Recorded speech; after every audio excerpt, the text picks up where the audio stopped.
The Queen, 95, celebrates 70 years on the throne next year and will be the first British monarch to reach the milestone. But royal experts believe Her Majesty, who lost her beloved husband Prince Philip in April, will not abdicate.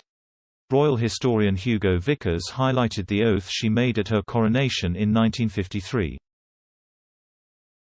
The coronation is a religious ceremony and Her Majesty has a strong Christian faith. Speaking earlier this year, Mr. Vickers told The Guardian, "One main reason why the Queen will absolutely not abdicate is unlike other European monarchs, she is an anointed queen. And if you are an anointed queen you do not abdicate. It would be completely illogical to abdicate just before that extraordinary anniversary. It's a wonderful opportunity to celebrate." Joe Little, the managing editor of Majesty magazine, also highlighted the speech the Queen gave on her 21st birthday in 1947 when she was Princess Elizabeth. She said, "I declare before you all that my whole life, whether it be long or short, shall be devoted to your service and the service of our great imperial family to which we all belong."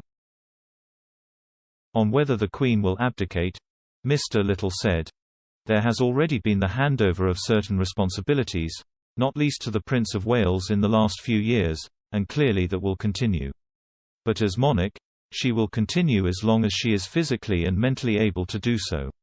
I think it is in her DNA." It also goes back not only to her speech in 1947 in South Africa but more specifically to the oath she took at the time of the coronation. She is a committed Christian. That's the contract she made with God.